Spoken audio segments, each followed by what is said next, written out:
ఈ విషయ సుఖముల యందు అంత ప్రమాదం ఉంటే, ఒక్కొక్క ఇంద్రియం అంత బలవత్తరమై పాడు చేసేదైతే, అసలు భగవంతుడు ఇంద్రియాలు పెట్టడం ఎందుకు?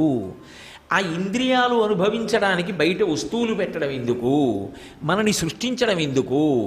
అంత వేగం ఉన్న మనస్సు ఇవ్వడం ఎందుకు? ఇచ్చి నువ్వు జాగ్రత్తగా ఉండు సుమా, వీటి వెంట పరిగెత్తకూడదు, నన్నే పట్టుకోని నియమం పెట్టడం ఎందుకు? ఎందుకు ఈ అల్లరి? ఇవి ఇవ్వకుండా ఉంటే గొడవ వదిలిపోతుందిగా. ఇవ్వడం ఎందుకు, ఈ అల్లరి ఎందుకు మనకి? అంటే మీరు శాస్త్రాన్ని జాగ్రత్తగా అర్థం చేసుకోవాలి. ఈశ్వరుడు ఇంద్రియములను ఇచ్చి సుఖస్థానములనిచ్చి నువ్వు సుఖములు అనుభవించవద్దు అని ఈశ్వరుడంటే, అప్పుడు ఆయన పైశాచిక మనస్తత్వం ఉన్నవాడు అవుతాడు. శంకరులు అలా అనలేదుగా, నారాయణ కరుణామయ అన్నారు, పరమ కరుణామయుడు.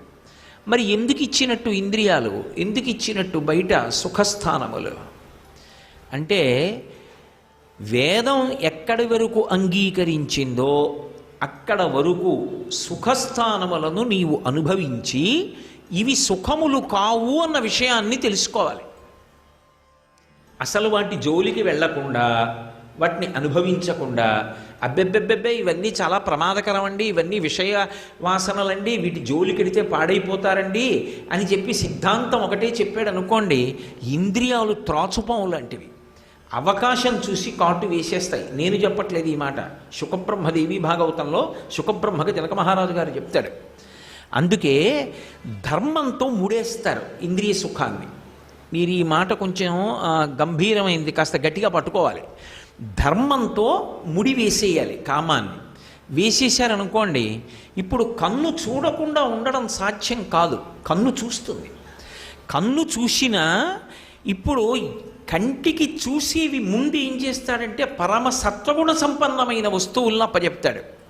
ఓ దేవాలయం, దేవాలయ శిఖరం, రామాయణం, భగవత్ సంబంధం, అక్షతలు, మనసు ఉద్రేకపడని వస్తువుల వంక చూడడం, వస్తువు యందు ఈశ్వరుణ్ణి చూడడం అలవాటైపోయింది అనుకోండి, అప్పుడు ఇంద్రియములకు మనసుకు మధ్యలో ఉండేటటువంటి అనుబంధము పరమ పవిత్రమైపోతుంది.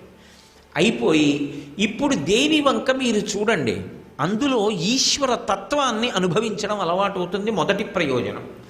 అంటే నేను మీతో ఇంకా బాగా అర్థమయ్యేటట్టుగా చెప్పాలి అని అనుకున్నాను అనుకోండి, తెల్లవారుజాముని లేచి ఒక వ్యక్తి అలా నడిచి వెడుతున్నాడు.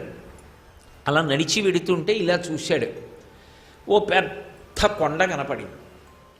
ఇలా తిరిగి చూశాడు, ఓ పెద్ద చెట్టు కనపడింది. చెట్టు నిండా పువ్వులు ఉన్నాయి, పక్షులు అరుస్తున్నాయి, ఈ చెట్టు ఊగుతోంది, చెట్టుకి పువ్వులు ఊగుతున్నాయి. కొండ కదలటం లేదు, కదలకుండా కొండ అలాగే ఉంది. కొండ మించి ఒక జలపాతం పడుతోంది, అది కదులుతోంది. ఇవన్నీ చూశాడు. చూసి ఆయన అన్నాడు, ఇది ప్రాభాత మంగళ పూజా వేళ, ఇది ప్రభాత వేళ, పరమ మంగళప్రదమైన వేళ, సమస్త భూతములు ఈశ్వరుణ్ణి పూజ చేసే వేళ. అందుకే ఈ గిరులున్నాయే, ఈ పర్వతాలు, ఇవి ధ్యానంలో ఉన్నాయి, ఈశ్వరుడి యొక్క ధ్యానంలో, అందుకే కదలటం లేదు. అదిగో చెట్లున్నాయే, అవి ఈశ్వరుడి గురించి పాట పాడుతూ భజన చేస్తున్నాయి, అందుకే ఇలా ఊగుతున్నాయి కొమ్మలు. ఆ గిరులు ధ్యానమునందున్నాయి, తరులు విరులు పాట పాడుతున్న ఈశ్వరుడి మీద, అందుకని ఆ సంతోషంతో పాట పాడుతూ తల ఊపుతున్నాయి. ఇప్పుడు అతనికి కదలని కొండలో కదులుతున్న చెట్టులో ఏ సంబంధం కనబడుతోంది? ఈశ్వర సంబంధం కనబడుతోంది. అందుకే ప్రశ్న చెప్పి సమస్య చెప్పి ఎప్పుడూ శాస్త్రం విడిచిపెట్టరు, పరిష్కారం చెప్తుంది. అందుకే మనసు వైపు నుంచి పరిష్కారం చెప్పినప్పుడు ఏం చెప్తారంటే, నీకు ఉద్వేగం దేనివల్ల కలుగుతోందో ఉద్వేగం నశించి శాంతి కలగడానికి ఆ మనసుతోటే ఎలా ఊహ చెయ్యాలో చెప్తారు, దాంతి కారణం చెప్తారు.